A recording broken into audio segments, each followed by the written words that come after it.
जिन लोगों को घुटनों में दर्द रहता है, जॉइंट में दर्द रहता है, सूजन रहता है, चवक चलती है, आज ये वीडियो आपके लिए बहुत यूजफुल होने वाली है।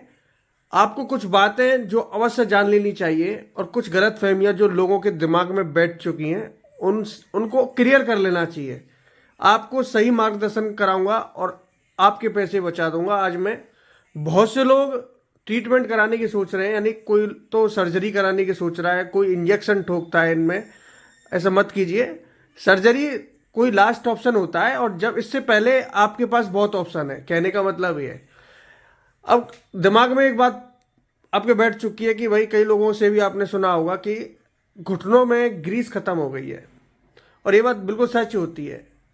जो हड्डियां रगड़ खाती हैं एक दूसरे से, जो आपके जॉइंट होते हैं, तो इनके बीच में कार्टिलेज एक लेयर होती है कार्टिलेज की। जैसे घोड़े की नाल होती है ना, जैसे लोहा होता है, लोहा नाल आपने देखा होगा, वो डाला जाता है जिससे खुर नहीं घिसे, तो वो नाल उसकी सेफ्टी करते हैं। इसी प्रकार आपके घुटनों की सेफ्टी करता है कार्टिलेज। ये लेयर चढ़ी होती है, प्रकृति यानी गॉड गिफ्ट होती है, आपको ऊपर से ही मिली होती है। कहने का मतलब ये है, अब कुछ लापरवाही की वजह से इस कार्टिलेज में दिक्कत आ जाती है, यानी ये घिसने लगती है, ये डैमेज होने लगती है, इस पर जो ग्रीस लगी होती है वो भी खत्म होने लगती है। इसका रीजन ये है कि ज़्यादातर आप लोग बैठे रहते हैं, उस वजह से चलना फिरना नहीं होता है, या फिर एज आपकी ज़्यादा है, 50 से ऊपर ऐसे लोगों को देखा जाता है ज़्यादातर कि उनकी घुटनों में प्रॉब्लम होती है। या फिर आप ज़्यादा ही कुछ एक्सरसाइज करते हैं, जिम ज्वाइन करते हैं, आप शरीर पर ज़्यादा दबाव देते हैं। आपने देखा होगा जो एक्स सर्विस मैन होते हैं, जो पुलिस में होते हैं, फौज में होते हैं, उनके ज़्यादातर जॉइंट्स में प्रॉब्लम ज़्यादा आने लगती है। तो ज़्यादा प्रेशर देना भी बेकार है। उतना एक्सरसाइज करें जितना आपसे हो सके, ठीक है। लेकिन उनकी तो मजबूरी है, उनको तो ट्रेनिंग करना पड़ता है, लेकिन बाद में उनको ज़्यादातर जॉइंट का प्रॉब्लम होता है। और ज़्यादातर मोटापा इसका रीज़न होता है। मोटा होने से आपके पैरों पर दबाव आता है, जिस वजह से आपके पैरों में ये प्रॉब्लम होने लगती है। कुछ कैल्शियम की कमी की वजह से भी होता है, किसी को आर्थराइटिस होता है उस वजह से भी होता है। तो कोई भी रीजन हो सकता है, किसी भी वजह से आपकी घुटनों में प्रॉब्लम हो गई है।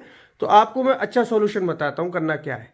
ग्रीस को बढ़ाइए सबसे पहले। जो ग्रीस कम हुआ है, अगर ये ग्रीस बढ़ गया तो आपके घुटनों के अंदर जो लेयर है चिकनाहट वापस आ जाएगी, और फिर आपके घुटने एक दूसरे से रगड़ नहीं खाएंगे, जिससे फिर दर्द सूजन आपको नहीं होगा, ठीक है।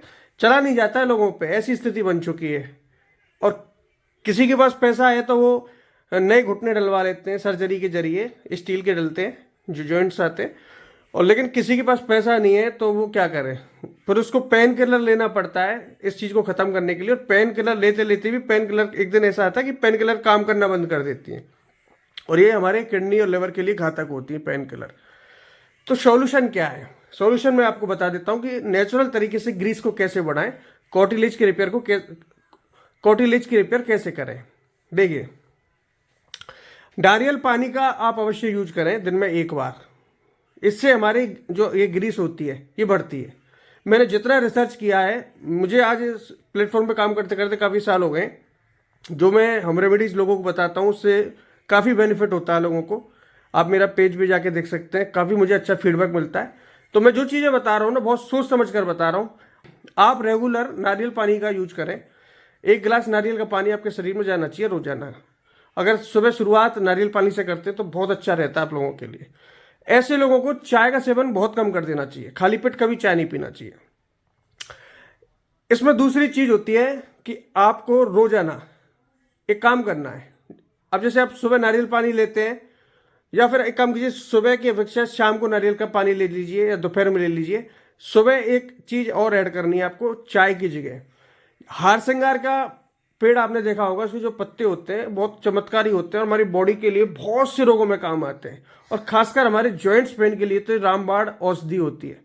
आयुर्वेद में हार श्रृंगार को आपके जॉइंट्स पेन के लिए बहुत अच्छा बताया गया है। हार श्रृंगार के 8-10 पत्ते लाइए, उनको अच्छे से कुचल के 1 गिलास पानी में उनको उबाल लीजिए, ठीक है। और आधा चम्मच सौंठ का पाउडर उबलते हुए पानी में डाल दीजिए, और इनको छान के, जब ठंडा हो जाए छान के, और रोजाना सुबह ये ये चीज पीजिए। समझ रहे हैं? चाय की जगह सुबह खाली पेट। देखना कितना जल्दी आपका ग्रीस बढ़ता है। इतना जल्दी बेनिफिट आपको किसी भी इंग्लिश दवा से भी नहीं मिलेगा जितना जल्दी आपको इससे रिकवर होने में आपको हेल्प मिलेगी।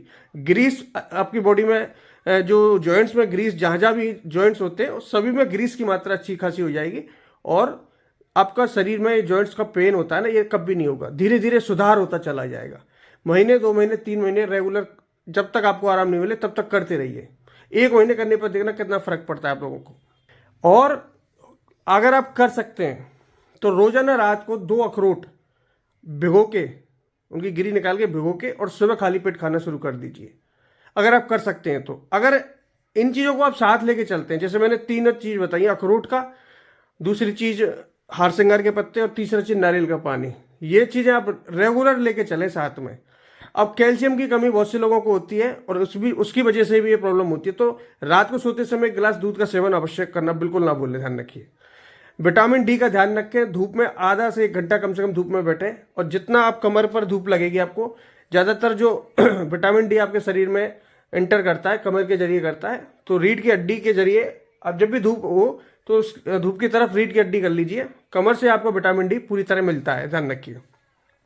तो आप ऐसा रोज करना शुरू कर दीजिए। कोई ज़्यादा डिफिकल्ट काम मैंने आप लोगों को नहीं बताया, आप कर सकते हैं आसानी से।